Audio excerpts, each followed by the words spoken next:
Aujourd'hui, 13 janvier 2020, nous recevons au nom de Yad Vashem le témoignage de Madame Evelyn Askolovitch, née Sulzbach, née le 15 juillet 1938 à Amsterdam. Son témoignage sera reçu par Dov Guidi.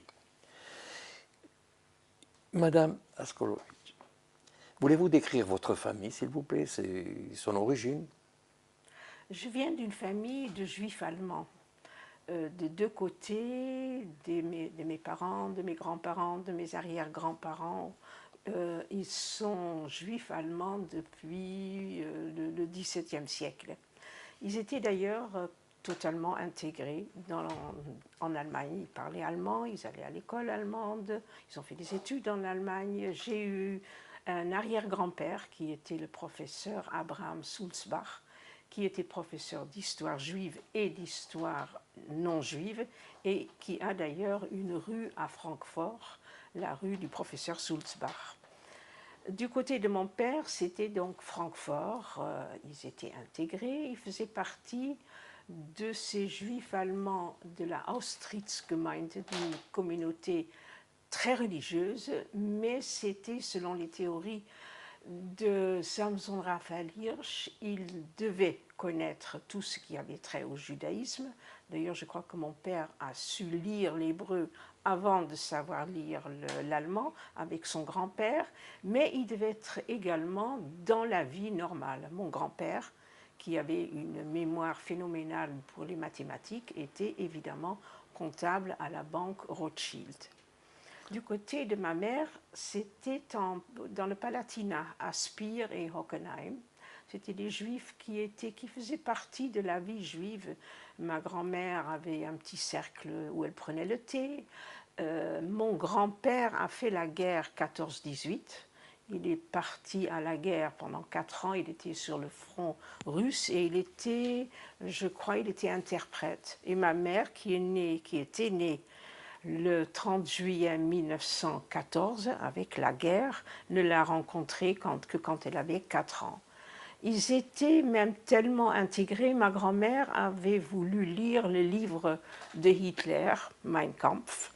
Elle l'a lu de bout en bout, et puis elle l'a mis de côté en disant « le type, il est complètement fou ».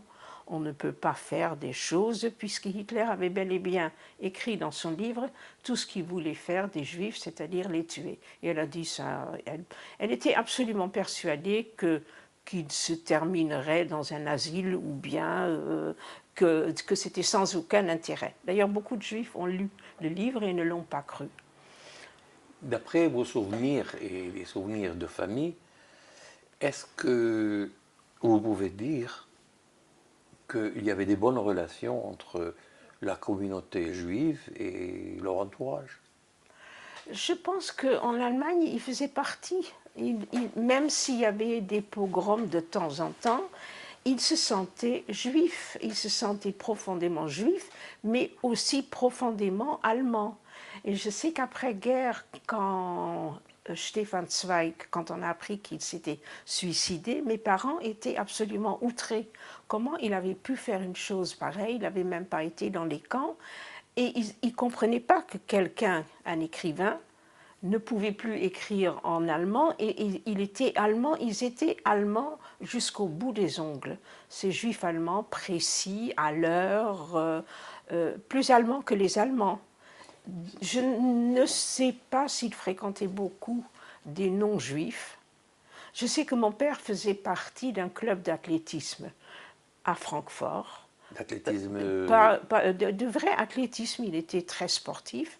Je m'en doute, mais de la communauté? Non, pas du tout. Cercle. D'ailleurs, il y a une anecdote, je saute un peu du coq à l'âne. Il avait un ami pas juif. Et quand il est parti en 1932 à Amsterdam, quelques années après, avant la guerre, il a rencontré l'ami qui était là, à Amsterdam, dans la rue, et il l'a accosté. « Tiens, qu'est-ce que tu fais là ?» Et l'ami, qui n'avait pas été très riche, il était très bien habillé, et il avait l'air très gêné. Et il a dit « Oui, je suis là, je travaille pour une firme, bon, mais je suis très pressé. » Puis il est parti. Bon, père avait trouvé ça bizarre.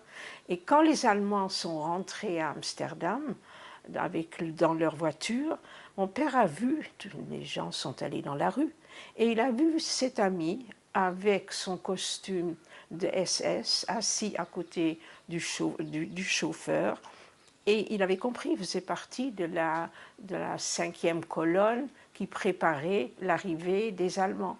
Il était dans ce club d'athlétisme avec des non-juifs. Et est-ce que, d'après toujours des souvenirs de famille, est-ce que les fêtes nationales allemandes étaient-elles fêtées aussi dans les familles juives allemandes? Je crois pas. Dans les familles juives. On m'en a jamais parlé. Les... On m'en a jamais parlé. Mon père m'a raconté des repas de famille avec son grand-père et c'était toujours dans la communauté juive. Mais jamais à l'extérieur. Oui. Il n'y a que mon père qui allait écouter de l'opéra en douce le vendredi soir après le repas shabbatique. Et le club de l'athlétisme. Ma mère est allée, alors du côté de ma mère, c'était autre chose. Ma mère est allée à l'école primaire à Speer et ensuite elle est allée à l'école secondaire à Mannheim, dans une école pas juive du tout. C'était là l'école Lieselotte, au point que quand elle a passé son baccalauréat, elle avait des amis juifs et pas juives. Et à un moment, quand Hitler est venu au pouvoir, ils sont venus avec l'uniforme, il y en a qui sont venus avec l'uniforme des filles des Hitlerjugend. Et quand elle a passé son baccalauréat, et elle a été une très très très bonne élève, elle était première de la classe dans toutes les matières. Et quand elle a passé le baccalauréat, le directeur l'a fait venir dans son bureau et il a dit: tu as passé un très bon baccalauréat, mais comme tu n'as pas le droit d'étudier parce que tu es juive, eh bien, tu n'auras pas le premier prix et il y aura écrit sur ton baccalauréat nous souhaitons bonne chance à Annie Seligman dans sa future vie professionnelle. Et à quel moment vos parents, du fait du changement de l'ère du temps, si on peut le dire, ont commencé à douter de l'Allemagne et de penser à s'expatrier? Mon père est tout de suite parti. Dès que Hitler est venu au pouvoir, il a eu les pleins pouvoirs en 1933, il a quitté l'Allemagne. Il était persuadé que l'Allemagne, qu'il y aurait la guerre, mais il est allé aux Pays-Bas, à Amsterdam, persuadé là aussi que la Hollande resterait neutre, comme pendant la Première Guerre mondiale. Donc à quel moment? Il est parti en 1933. Et vous êtes resté, enfin votre mère est restée. Et ma mère était, ils ne se connaissaient pas. Ma mère est restée jusqu'à son baccalauréat et en 1934, quand elle n'a pas eu le droit d'étudier, elle est partie en Angleterre comme pionne dans une espèce d'internat pour des jeunes filles. Une amie lui a dit: tu pourrais essayer là. Donc elle est allée à Brighton dans un collège où elle a été pionne et en même temps elle a passé un examen de Cambridge qui en quelque sorte m'a sauvé la vie plus tard à Bergen-Belsen. Donc vos parents s'expatrient? Alors ils se sont rencontrés, ma mère avait également de la famille à Amsterdam. Mon père était, à partir de 1934, dans une pension de famille. Il était très heureux, il était très content, il était très prisé, il était très beau, il était très joyeux. Et la sœur aînée de ma mère était également à Amsterdam. Et puis elle connaissait mon père. Et elle s'est dit peut-être ça ferait un bon mariage avec ma petite sœur, parce qu'elle était déjà fiancée à un avocat qui était parti d'Allemagne en Argentine. Et elle les a fait rencontrer et ils se sont plu. Mon père lui a fait la cour à ma mère, il lui a écrit des lettres et puis ils se sont mariés en 1936, encore en Allemagne. Ah, encore un. Parce que les deux parents étaient restés en Allemagne. Donc, quel est votre quant à vous, vous êtes né donc à Amsterdam. Quelle est toute cette période? Quelle est la période dont vous vous souvenez? D'abord, je ne suis née que... j'ai des photos. Je suis maniaque de photos, donc j'ai des photos du mariage. De vos parents? De mes parents.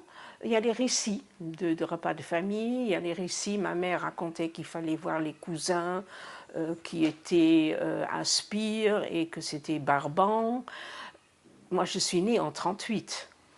Mais vous, de 1938 jusqu'au moment où vous Alors, avez été arrêté, quel est votre... Avez-vous quelques souvenirs de cette époque? je n'ai des souvenirs que d'après ce que ma mère raconte. C'est-à-dire? Que je pleurais parce qu'en 1939, la guerre a éclaté. En 1940, la veille, il y a eu la nuit de cristal, donc mes grands-parents sont partis. Ils ont compris qu'ils étaient plus tellement allemands. Où, à quel endroit? Alors, les parents de ma mère, ils sont partis en Argentine, chez leur fille aînée. Ils sont passés par Amsterdam pour dire au revoir, il y a des photos. Et ils ne savaient pas si on se revoyait. Et les parents de mon père ne sont partis que 2 mois après, parce qu'ils étaient encore les seuls à être restés en Allemagne. Tous leurs enfants sont partis. La fille aînée de mon père est partie en 1935 en Palestine, via la Yougoslavie.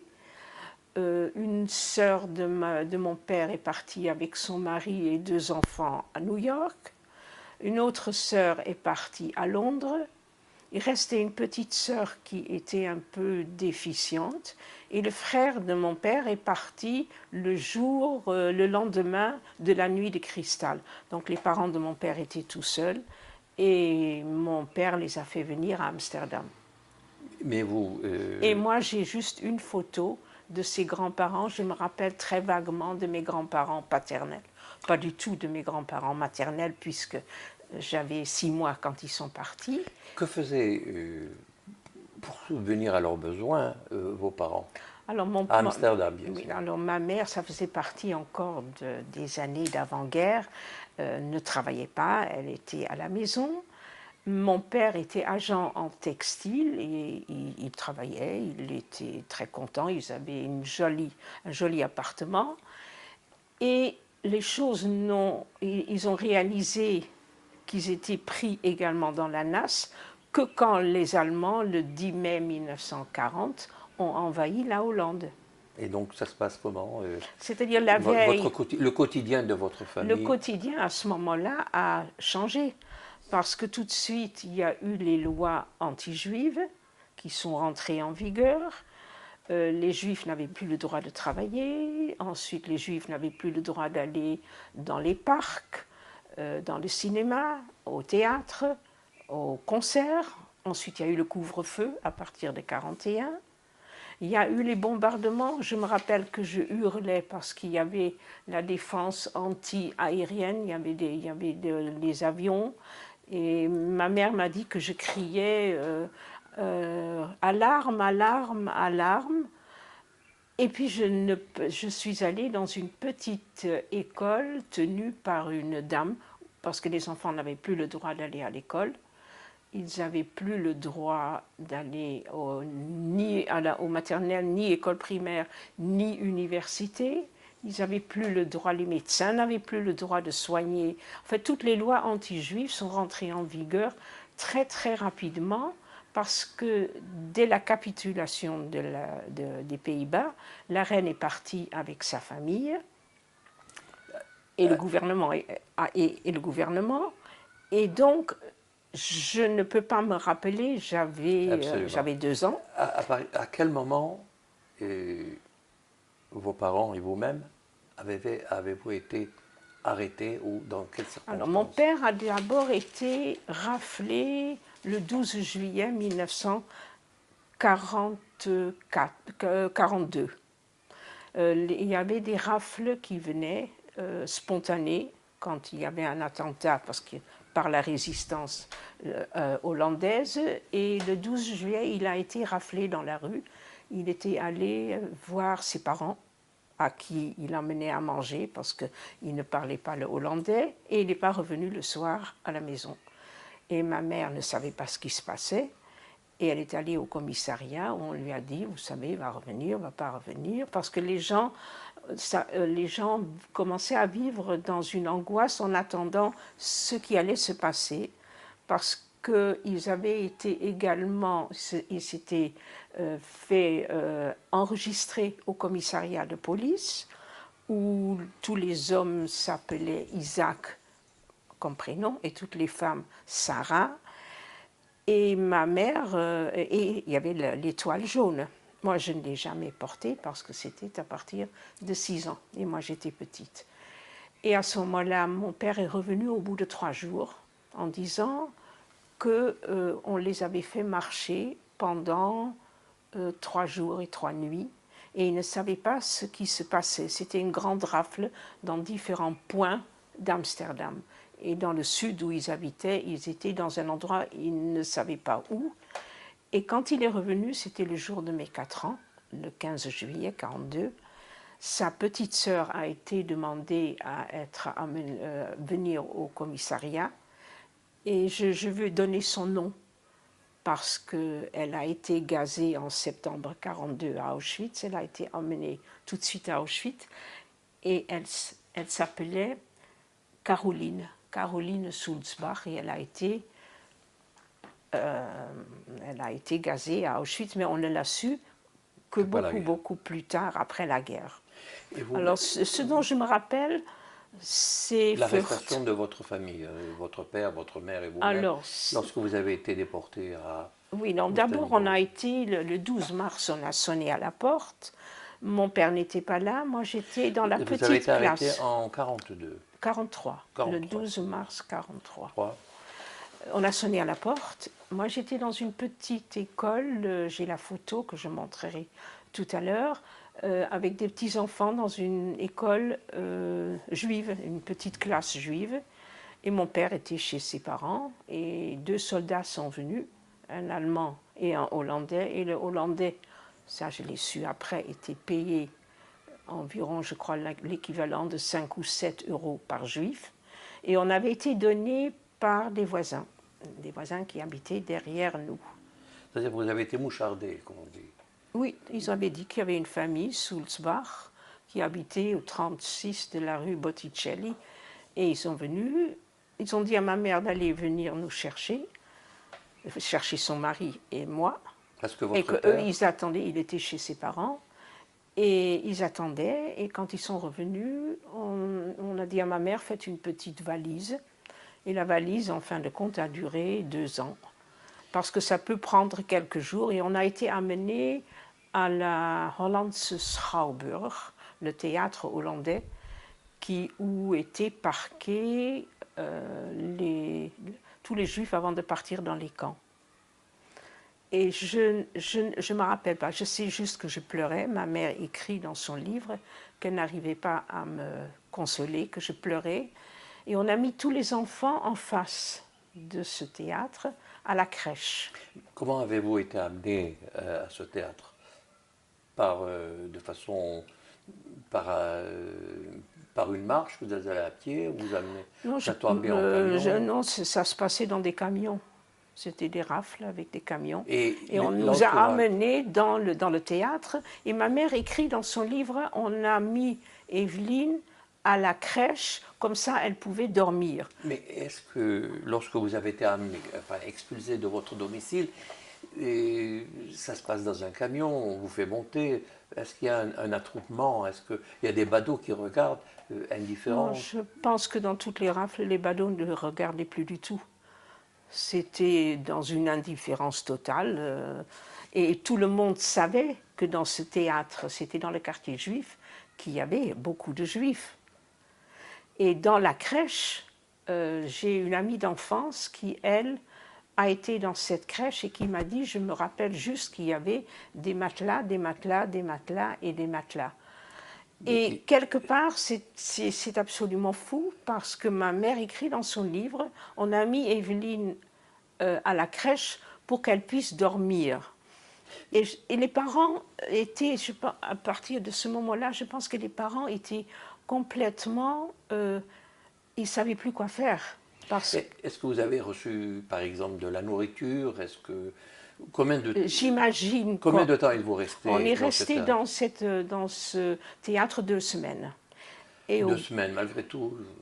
Dans des conditions épouvantables, parce que dans le théâtre, les gens ne savaient pas non plus ce qui se passait. Et vous imaginez, dans un théâtre, il n'y a pas de douche, il n'y a pas de sanitaire, et les gens marchaient à droite, à gauche, ils ne savaient pas quoi faire. Et qui gardait cet ensemble? C'était les Allemands et les Hollandais. Non, on ne pouvait pas sortir. Les enfants qui étaient en face ne pouvaient plus voir leurs parents. Et au bout de 2 semaines, on a été mis, ça s'appelle, au transport. Et on a été amené, mes parents m'ont récupéré. Et on a été amené dans le premier camp, qui était un camp de concentration, c'est Fürth. Fürth était presque le seul camp dans des trains de marchandises. Donc vous êtes arrivé à Fürth. Alors Fürth, je me rappelle, et après j'ai fermé la porte pendant un petit moment pour ne plus savoir, parce que Fürth, d'après ma mère, était le pire, et je peux imaginer, parce que immédiatement à l'arrivée à Fürth, les hommes, les femmes et les enfants étaient séparés, immédiatement. Parce que ma mère écrit, je me suis tournée et Evelyne n'était plus là. Et j'étais dans la baraque des enfants. Et je sais que j'ai été malade. Vous étiez livrée à vous-même? Il n'y avait que des enfants, des enfants qui pleuraient avec des gardiens et des enfants qui étaient tout de suite malades parce qu'il y avait les maladies infantiles. Je sais que j'ai eu, ça doit être la varicelle, parce que je me grattais. Je me grattais comme une malade, je me grattais, je pleurais, et j'ai cassé un thermomètre, et je me suis fait engueuler, évidemment, et je pleurais, et je me rappelle qu'on m'a donné du lait sucré, pour me consoler peut-être, mais toujours est-il que Fürth, les enfants, personne ne leur donnait à manger. Les femmes travaillaient, les hommes étaient envoyés soit dans les usines de Philips, qui a sauvé la vie de beaucoup d'hommes, parce que quand le travail était fini, il disait aux Allemands, et que les Allemands venaient pour les récupérer, ils disaient non, non, non, ça n'est pas fini, on a encore besoin d'eux. Et c'est comme ça que Philips a gardé, et mon père n'a pas fait partie de cette liste. Lui, il a travaillé sur un pont, le Moerdijk, sur la Meuse, où il posait des bombes, de la dynamite, pour faire sauter les trains. Vous avez un certain souvenir de Fürth? De Fürth, oui, c'est ce que je... C'est-à-dire, vous étiez malade? J'étais malade, et apparemment, on est resté 3 mois à Fürth. Mais 3 mois, c'est énorme. Avez-vous l'occasion de voir vos parents? Je ne voyais presque jamais ma mère. Et alors vous faisiez quoi? Les mères, non, je pense qu'on ne faisait rien. Je pense que tout au long de ces 2 années de guerre, que les enfants ne faisaient rien. Et je sais que ma mère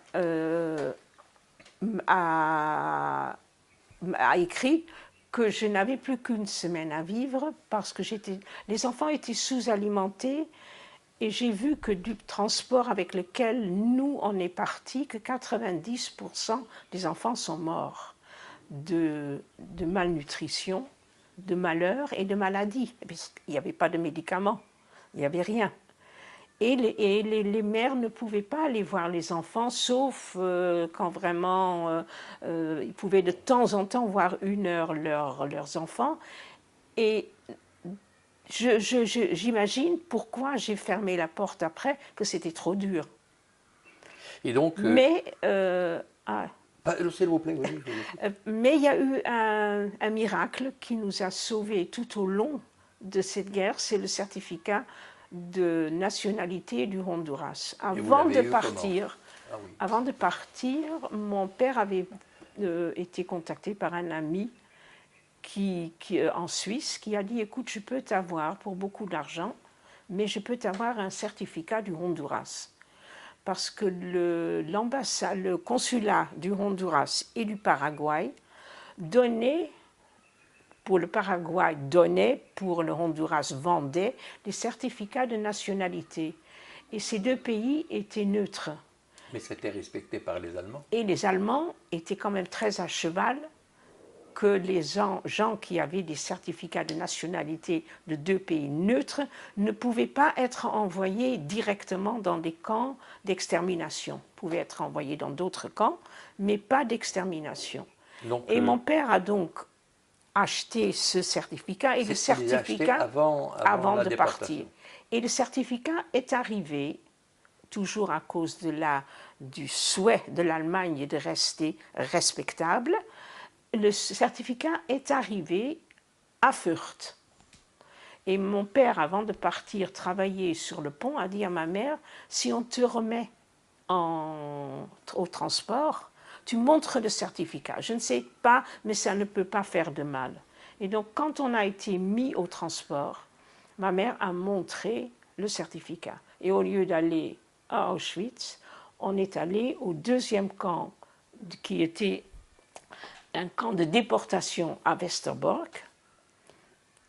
Et ça, c'était au bout de 3 mois. Et on est arrivé à Westerbork. Et mon père était toujours en train de travailler sur le pont. Mais apparemment, ma mère écrit quand il est revenu à Westerbork, il était tout bronzé, il était tout parce qu'ils avaient pris que des jeunes hommes et des hommes des pères de famille, en leur disant vous travaillez avec le costume de rayures, mais le soir vous êtes en civil et vous pourriez vous sauver sans problème. Il n'y a pas beaucoup de gardes, mais si vous vous sauvez, eh bien immédiatement après votre famille va être tuée. Et donc les gens ne se sauvaient pas. Donc vous étiez à Westerbork. Alors on est arrivé, je tiens à dire, on est arrivé le 6 juin 1943 à Westerbork. Et là ma mère a trouvé ses beaux-parents qui avaient été pris à Amsterdam. Et vous étiez avec votre mère à Et j'étais avec Westerbork. ma mère. Donc, mais comment cela sans se mon passait? père. Sans votre père. Et est-ce que vous étiez réunis, vous habitiez sous le même toit? J'ai eu le phénomène qu'après Fürth, j'ai fermé la porte. J'ai fermé la porte de ma mémoire. Je n'ai aucun souvenir de Westerbork. Aucun. Rien. C'est un vide total. Je pense que je ne voulais plus. Westerbork, vous êtes parti vous avez été déporté, exilé. Et alors, on est resté 6 mois à Westerbork. Mon père est arrivé en juillet. Il n'a plus retrouvé son père qui est mort dans Saint-Ly, mais il a retrouvé sa mère. Et c'est à Westerbork que mon père a eu le cœur brisé à tout jamais, qu'il n'est plus jamais redevenu lui-même. Et je veux raconter ceci, parce qu'il est arrivé donc à Westerbork, où la vie était pas mal. Il paraît qu'il y avait une vie juive sur Facebook. Il y a des photos d'une célébration de Hanouka. Il paraît que je suis allée dans une petite école. Je n'ai aucun souvenir de Westerbork, mais le père que moi j'ai connu n'a aucun rapport avec le père, avec le jeune homme joyeux, beau qu'il était, parce que, excusez-moi, ma grand-mère, début mars 1943, a été mise au transport. Elle s'appelait Jenny Sulzbach, née Beer. Elle a été mise au transport et mon père et ma mère l'ont accompagnée à la gare. Et elle pleurait. Elle avait perdu son mari déjà, sa fille avait été... Mais ça, elle ne le savait pas, elle pleurait. Et mon père a demandé au capot qui fermait les portes du train de marchandises, il a dit, mais laissez-la, elle pleure. Et le capot lui a dit, mais il n'y a pas de problème, monsieur.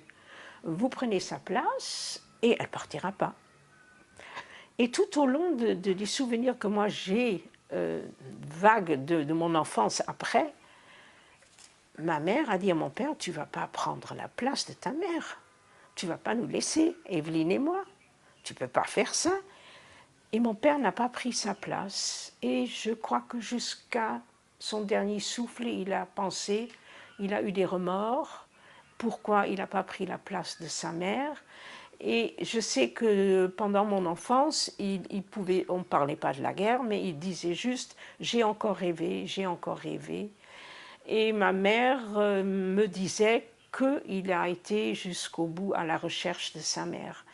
Et plus jamais, mon père, je vous l'ai dit, était joyeux, sportif. Je n'ai jamais vu mon père en maillot de bain, en slip de bain. Je n'ai jamais vu mon père monter à bicyclette. Et pourtant, il paraît qu'avant-guerre, il faisait de la bicyclette avec moi devant, dans un panier. Je ne l'ai jamais vu nager. Et je ne l'ai jamais vu vraiment rire. Et il disait toujours qu'il avait confiance qu'en 3 femmes, c'était ma mère, l'ancienne petite bonne qui venait chez eux et moi. Et pour le reste, il n'avait plus jamais eu confiance. Et des enfants. Les enfants, oui, étaient sacrés. Mais il a perdu son cœur, il a perdu son âme, il a perdu toute confiance en l'humanité quand il a dû mettre sa mère dans le train. Donc, vous êtes arrivé. À quel moment? Alors, au bout de 6 mois, on est tous partis ensemble, toujours grâce au certificat du Honduras à Bergen-Belsen.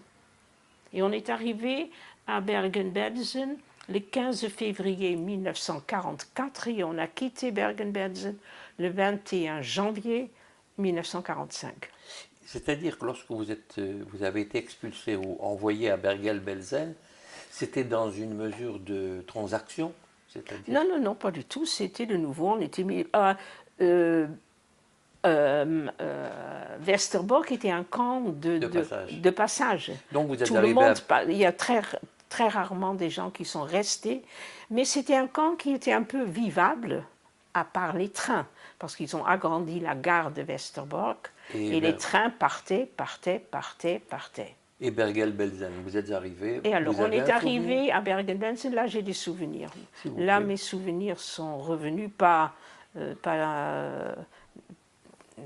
des choses extraordinaires, mais j'ai un premier souvenir, et c'est vraiment le tout premier souvenir que j'ai de Bergen-Belsen, que j'ai vraiment, parce que ça s'est passé, j'étais assise par terre. Parce que les enfants à Bergen-Belsen n'avaient rien à faire. Les enfants ne jouaient pas ensemble. C'est-à-dire vous étiez parqués dans des baraques. Dans des baraques. Vous viviez avec votre mère et J'avais, votre père? alors dans les baraques, il y avait les lits à 3 étages. Il y avait 2 lits qui étaient mis ensemble. Moi, j'étais en bas, avec ma mère à côté de moi. Et à un moment, on a mis une 3e rangée de lits, parce qu'il y avait encore des gens qui venaient, notamment aussi, ils venaient de partout, jusqu'au bout. Et je sais que dans la 3e rangée, je me rappelle, j'ai un souvenir très clair, qu'il y a une petite fille qui était à côté de moi, et elle chantonnait. Et moi, je lui disais, arrête de chanter, tu chantes faux. Ce qui est absolument... Je peux? Je vous en prie. Mais j'ai un souvenir que j'étais assise par terre et que ma mère m'avait donné un bout de raffia, un fil de chancre. Parce que ma mère travaillait, mon père travaillait, et j'étais livrée toute la journée à moi-même. Votre mère travaillait à quoi? Elle travaillait dans la cuisine, c'est-à-dire elle charriait des gamelles de soupe. Et votre père? Et mon père travaillait. Je ne sais pas ce que les hommes faisaient, mais en tout cas, il travaillait. Et votre père était séparé de vous? Était séparé de nous et venait le soir nous voir. Il venait le soir nous voir s'il y avait quelque chose à manger. J'ai le souvenir, moi, j'avais un amour total pour mon père et j'avais toujours peur qu'il lui arrive quelque chose. Et un soir, il est venu et il y a une femme qui lui a dit « Tu as volé mon pain ».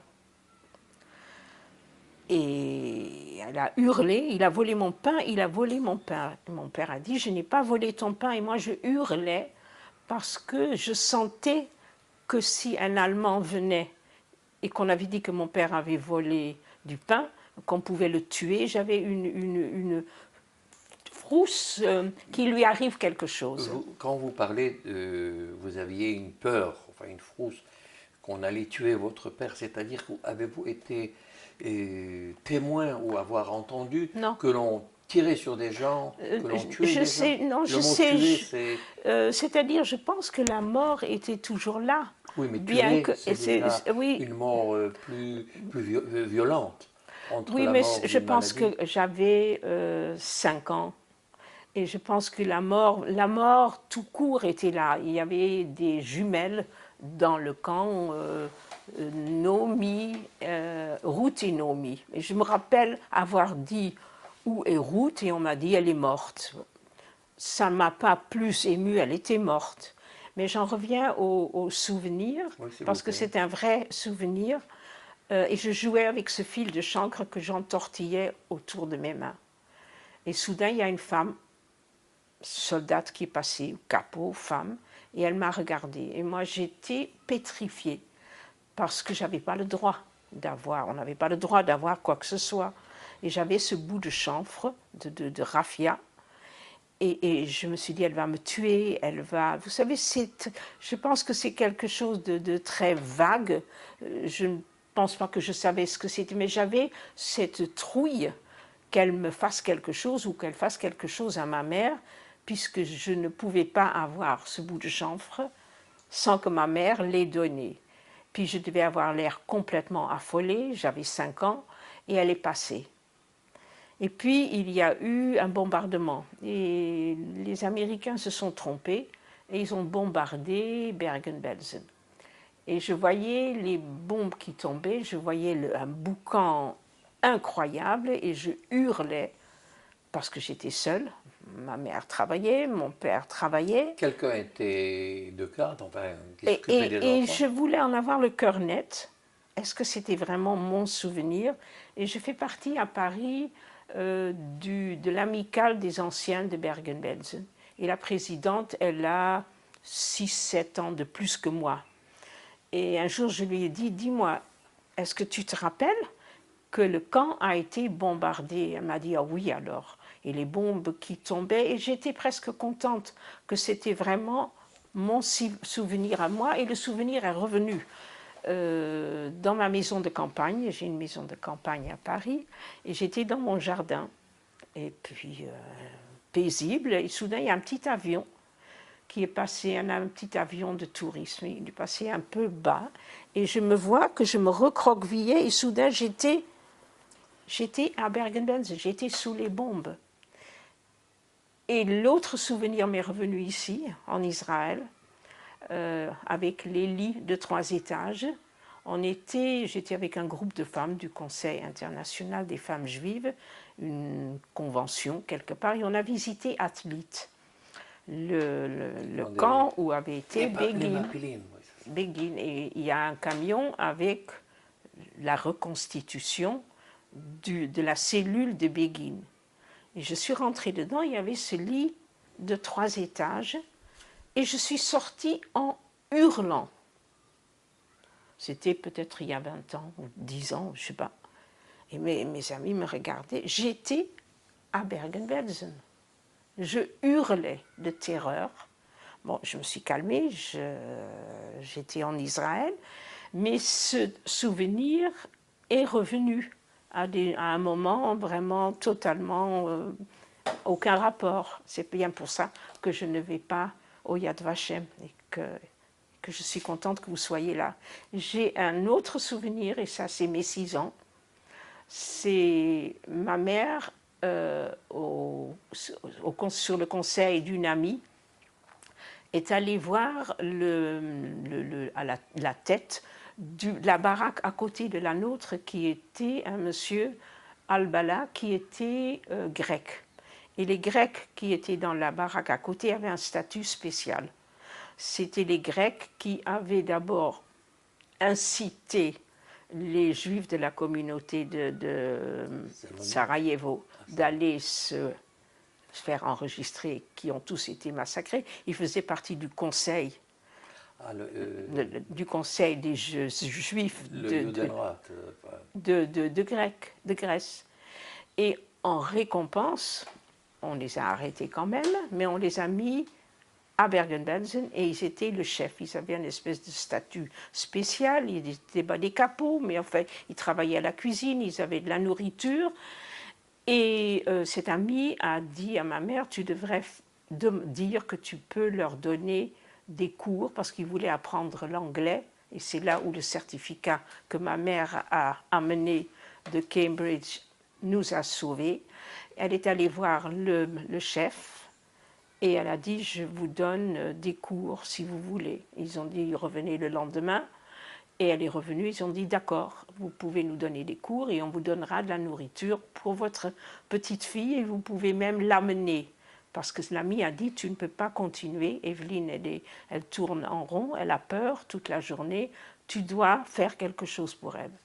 Et donc pour mon anniversaire, j'ai eu une tartine de pain avec en avoine, il y avait des flocons d'avoine autour et un 6 dessiné, je la vois devant moi, un 6 dessiné sur la tartine. Puis il y a un monsieur qui m'a donné, qui avait fait un petit lit en bois pour moi, avec une petite poupée en bois, et c'est comme ça que j'ai fêté mes 6 ans.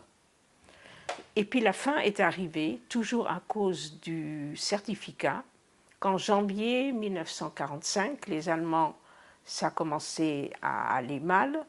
Via la Croix-Rouge et via les Anglais, il y a eu un deal que les personnes qui avaient un certificat du Honduras ou du Paraguay et je crois de Haïti, 300 juifs pouvaient être échangés contre des prisonniers de guerre allemands. Et à ce moment-là, j'ai le souvenir qu'il fallait aller à l'appel tous les jours pour voir qui était encore en vie parce qu'il y avait le typhus. Et le dernier jour, avant qu'on parte, mon père, on l'avait battu, il ne pouvait plus du tout bouger, il l'avait battu sur les reins, il avait les reins, ça faisait 2 semaines qu'il ne marchait plus du tout, il avait une fièvre épouvantable. Et le dernier jour, il fallait aller à l'appel.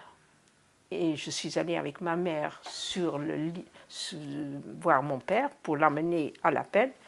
Et il a dit, j'y vais pas. Je n'y vais pas, je ne bouge plus. Je ne veux plus bouger. Je suis malade, je ne veux plus. Et ma mère savait très bien que si on n'y allait pas, eh bien on ne partait pas. Et si on ne partait pas, on allait mourir parce que les gens mouraient tous du typhus et il n'y avait presque plus rien à manger. Et elle a commencé à crier sur mon père et moi je lui criais dessus. Et je la tapais, je lui donnais des coups de pied, je lui dis laisse-le tranquille, il est malade. Et heureusement que ma mère ne m'a pas écoutée, elle m'a envoyé valdinguer, elle a tiré mon père du lit et le lendemain matin, il est allé à l'appel et le lendemain matin, on est parti. Et là, on était, le train, je me rappelle toujours pas du train, mais le train, d'après ce que ma mère écrit, le train a roulé pendant 10 jours, de haut en bas. De l'Allemagne, on est rentré dans le train. Vous êtes parti de Bergen-Belsen, de la gare de Bergen-Belsen. Et c'était un vrai train, parce que ils avaient peur, les gens. Ils ne savaient pas. Est-ce que c'était encore un train de marchandises qui nous a menés encore plus loin? C'était un vrai train de la Croix-Rouge, avec de la nourriture, avec des médecins, avec des infirmières chauffées. Et je me rappelle qu'à l'arrivée, on est descendu 50 ou 60, qu'il fallait descendre. Et mon père a dit oui, on descend. Et c'est là où mon père est tombé dans la neige. Et je pleurais et il m'a dit ne pleure pas, on va me soigner, je vais aller à l'hôpital et tout va aller bien. Et on est descendu. Je me rappelle qu'on a rendu visite à mon père. Je ne me rappelle pas mon père dans le lit, mais une chambre très claire avec de la neige. Et là, je me rappelle par contre que nous, les enfants, soudain, qui n'étaient plus des enfants pendant toutes ces années dans les camps, on ne jouait pas, il n'y avait pas de quoi jouer, il n'y avait pas de quoi aller dehors, on ne jouait pas les uns avec les autres, on était chacun dans notre bulle de malheur, attendant que ça s'arrête. Et presque du jour au lendemain, on est redevenus des enfants. Et vous étiez où à ce moment-là? Ça, c'était à Biberach, Jordanbad. C'était une espèce c'était tenu par des bonnes sœurs. C'est-à-dire que... C'était dans le sud de l'Allemagne, à la frontière suisse. C'était pas en Suisse, mais à la frontière suisse. Mais c'était... cet institut était... Il y avait des Allemands toujours, mais c'était également sous les auspices de la l'UNRWA, voilà, et des Anglais. Et là, je me rappelle, on a fait un bonhomme de neige. On a pris une boule de neige et on a roulé la boule de neige.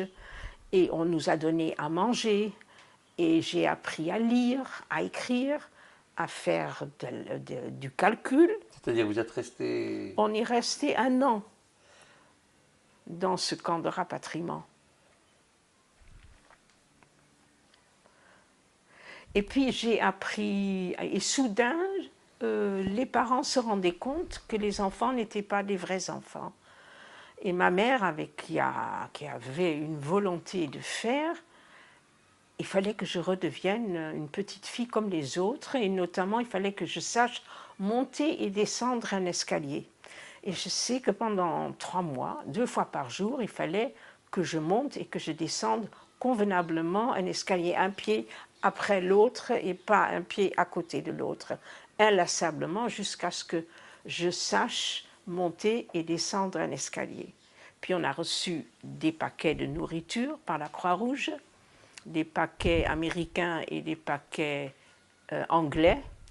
Et mon père et moi, mon père est sorti en effet de l'hôpital et on faisait des expériences avec du lait concentré sucré. On le mangeait à la cuillère pure ou bien avec du cacao. Et puis, je me rappelle que la guerre était finie, que les Allemands sont partis. Ils ont quitté le camp et on était toute une horde d'enfants à les insulter et à courir derrière. Et puis, la vie apparemment continuait parce que mon souvenir, c'est l'écriture de l'amie de ma mère. Je vois son écriture et comment elle m'a appris à lire et à écrire. Et donc, petit à petit, je suis redevenue un enfant, entre guillemets. Et puis, mon père ne voulait pas revenir aux Pays-Bas parce qu'on a commencé à savoir. Et j'ai retrouvé, par l'entremise de mon frère, une lettre de mon père qu'il avait écrite en août 1945 à ses frères et sœurs, une lettre à tout le monde, racontant ce qui s'était passé, racontant sa détresse pour sa mère, et il faisait un appel muet qu'il ne voulait pas rentrer à Amsterdam parce qu'on a su 6 millions, on a su qu'à Amsterdam, il n'y avait presque plus rien de judaïsme. J'ai retrouvé cette lettre et je l'ai traduite en français pour Mais lorsque vous étiez à Biberach. À Biberach. À Biberach. Biberach. Vous pensiez aller vers quel endroit? Moi, je ne pensais rien. Non, mais vos parents, vous vous êtes retrouvés... Ils auraient voulu aller aux États-Unis, à New York, où il y avait de la famille, ou bien en Argentine. Mais en Argentine, ma tante avait fait des demandes et l'Argentine était déjà remplie de gens qui voulaient aller, donc on a eu un refus.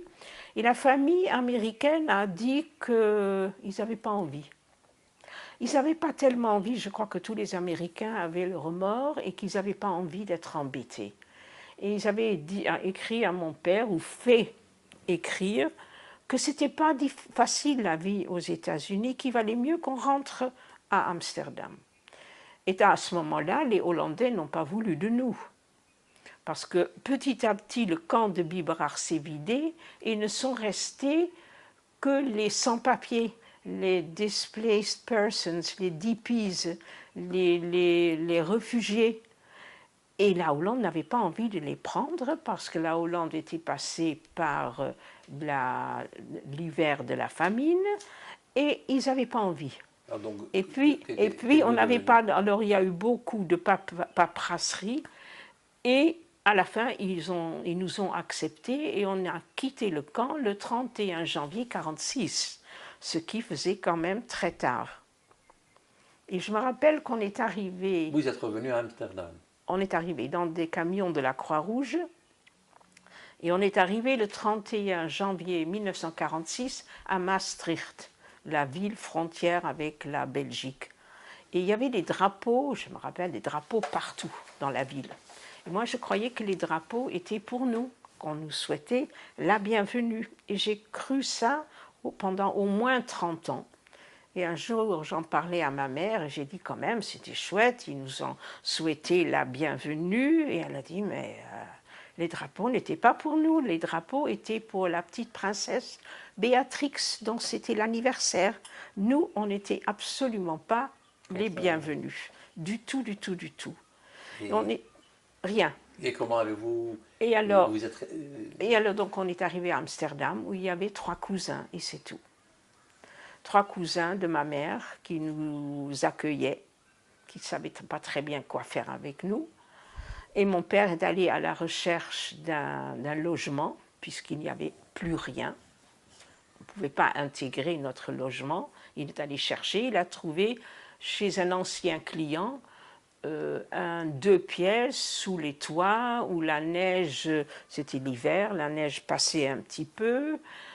Et moi, je dormais dans la salle de bain où il gelait. Il y avait un lit dans la salle de bain. Mes parents dormaient dans un endroit. Et je suis allée à l'école. Je suis allée dans une école d'abord pas juive. Je me rappelle qu'il y a eu une cérémonie ou une soirée où on chantait. Et moi, j'avais une très jolie voix. Et je me rappelle que je chantais. J'ai dû l'apprendre. Et que tout le monde pleurait. Et que moi, ça m'embêtait beaucoup. J'étais timide, j'ai chanté, puis je suis partie parce que je n'avais pas du tout envie d'être le centre de quoi que ce soit. Mais les gens, apparemment, étaient très émus que je chante. C'était un chant du Shabbat, je crois, donc j'ai dû l'apprendre. Je ne sais pas comment, je ne me rappelle pas, mais je sais que je le chantais et que les gens pleuraient. Puis il y avait des gens qui venaient et ensuite on a trouvé un autre logement qu'on a eu et je suis allée à l'école juive. Et alors cette école juive a été, j'y suis allée très rapidement à la rentrée de 46 et puis j'étais dans une classe et je trimballe partout une photo de classe où on est 41 élèves, 41 petits enfants dans cette classe du je ne sais pas, CE2. C'était une classe de CE2. Je suis allée 3 années. Et on n'a jamais, jamais, jamais parlé de la guerre. Ce n'est pas parce qu'on ne voulait pas. Et tout le monde dans cette classe, quand même, a été soit dans un camp, soit dans un ghetto, soit caché.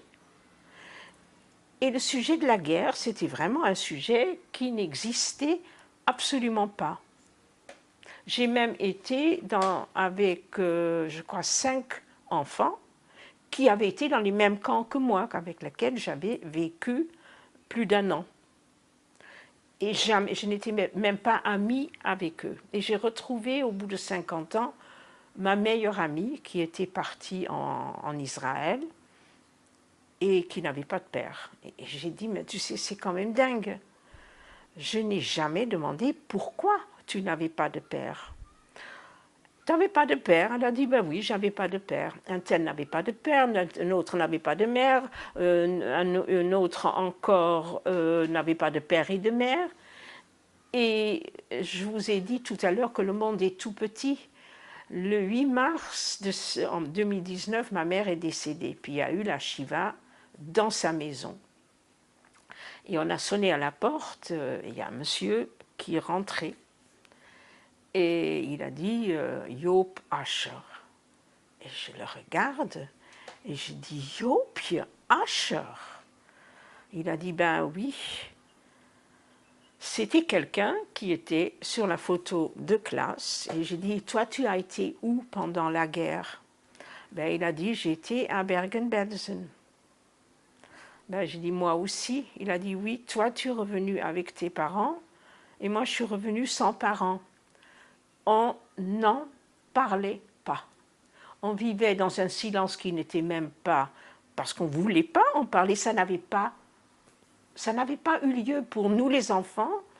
Et j'ai un exemple, en 88, j'ai commencé à avoir des cauchemars un peu confus, que je me réveillais, que j'étais mal. Je ne savais pas quoi ni comment, mais j'étais mal. Et une nuit sans sommeil, j'ai écrit quelques très très très rares souvenirs que j'avais de la guerre. Et mon mari, qui était le rédacteur en chef de l'Arche, a trouvé ça au petit déjeuner. Et il m'a dit, je vais le publier. J'ai dit, tu n'y penses pas. C'est mal écrit, ça n'a aucun intérêt. C'est vraiment pas, je l'ai écrit parce que ça m'a fait du bien, mais ça n'a pas d'intérêt. Vraiment, ce sont des souvenirs qui sont inexistants. Il a dit, tu sais, pas tout le monde a eu 6 ans à Bergen-Belsen. Et il l'a publié. Et là, il y a eu le truc. C'est pas que j'étais très connue dans la communauté, mais enfin j'étais une battante, j'avais été en Union soviétique, j'avais organisé des conférences, des conventions, je m'étais enchaînée à des stands de l'Union soviétique, j'étais dans une organisation de femmes juives, j'avais des amis, et personne n'a parlé de cet article dans l'Arche, et que pourtant la communauté juive lisait l'Arche. Et j'ai eu 3 réactions de Elie Wiesel, qui était un très grand ami de mon mari, de Henri Boulavko, qui m'en a toujours voulu que je ne parlais pas, et je lui disais toujours, j'ai pas de souvenir, ça n'est pas intéressant et c'est pas important. Et je n'oublie toujours son nom, un écrivain qui écrivait, qui m'avait dit, il faut que tu continues. Et la réaction de ma mère, qui m'a téléphoné et qui m'a dit, c'est drôle que tu as écrit ça. Je ne pensais pas que tu étais concerné. Les adultes étaient persuadés que les enfants n'étaient pas concernés puisqu'ils étaient petits. C'est absolument fou. Et j'ai reconnu que parce que je pouvais dire, oui, j'étais dans des camps, mais ce n'est pas important, puisque je faisais plein de choses, que j'avais rebondi, que j'étais une battante. Et en 2010, une amie m'a téléphoné de Passerelle, c'est une organisation à Paris qui s'occupe des personnes qui ont été dans des camps pour les aider à remplir des formulaires. Et elle m'a dit, Evelyne, tu as été dans des camps? Je dis, oui, oui, j'ai été dans les camps. Est-ce que tu as une preuve? J'ai dit, non, ça, j'ai aucune preuve. Parce que est-ce que tu touches une rente? J'ai dit, non, je ne touche pas de rente. Je touche le Article 2 Fund, mais je n'ai pas de rente, puisque j'étais petite, je n'étais pas touchée, j'ai fait ma vie. Elle a dit, écoute, je vais te donner les preuves, parce que tu peux demander une aide par le gouvernement français qui a fait un geste envers les gens qui ont fait leur vie en France, bien qu'ils n'aient pas été déportés de France, et tu peux. Et le lendemain, elle m'a envoyé les preuves. Et c'était un mail du mémorial de l'Holocauste à Washington, où la Croix-Rouge a tout entreposé, tous les documents. Et j'ai eu 25 pièces jointes que j'ai imprimées, et j'ai eu la preuve, noir sur blanc, les listes de gens qui sont sortis de Bergen-Belsen, des feuilles individuelles que Evelyn Sulzbach, Fürth, Westerbork, Bergen-Belsen. Et tout ça, et soudain, pour moi, c'est devenu la réalité. Jusqu'à présent, c'était, oui, j'ai été dans les camps, c'est pas grave. Et soudain, c'était la réalité que j'ai vraiment été dans des camps et qu'on m'a vraiment volé 2 années de ma petite enfance et que ça a quand même marqué ma vie, que en fin de compte, je n'ai pas les mêmes réactions que mes copines qui n'ont pas été dans les camps. Et en 2015, j'ai décidé qu'il fallait que j'en parle quand même si les souvenirs ne sont pas d'une importance capitale. Et je vais donc dans les écoles et dans des colloques et même dans une prison. Et maintenant, j'ai quand même la conscience plus tranquille que j'ai fait ce témoignage pour le Yad Vashem et que mon devoir de mémoire, voilà, je l'ai fait. Et moi, je remercie le Yad Vashem. Madame Askolowitz, je vous remercie de votre témoignage. Merci beaucoup. Maintenant, nous allons photographier les documents. La photo de mariage de mes parents le 2 juillet 1936 devant la synagogue à Wiesbaden avec les parents de ma mère et les parents de ma mère, de mon père. La même photo de mariage, mais cette fois-ci avec la mère de ma mère, le frère de mon père et le grand-père de ma mère. La photo sur le bateau qui a amené mes grands-parents de Rotterdam jusqu'à Buenos Aires et soudain, ma grand-mère qui était très élégante à l'air d'une réfugiée avec un fichu sur la tête. C'est une photo de moi, j'ai 3 ans et mon père a dit que la photo n'était pas belle du tout. Le texte écrit au dos de cette photo, envoyée en juillet 1941, censurée à Buenos Aires, qui est arrivé et il ne parle que du temps.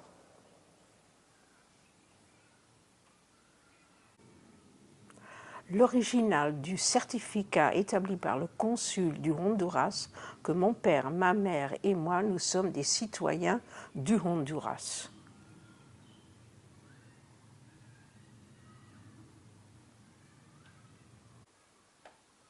C'est le certificat fait par un notaire à Berne que la signature du passeport, du passeport est réelle. Certificat d'une petite classe de maternelle juive, juillet 1942. Je suis à droite de la photo et il y a 5 enfants seulement qui sont revenus de la guerre. À quel endroit avez-vous été photographié? La photo a été prise à Amsterdam au domicile de la maîtresse d'école. C'est la carte d'identité de mon père établie à Biberach quand on est donc sorti des camps en juin 1945. Photo de classe prise à Rosh Pina, la photo l'année 46-47. Je suis sur la gauche, la 3e venue de la gauche, 41 élèves, tous ayant été ou cachés, ou dans les camps, ou dans un ghetto. Je vous remercie, madame.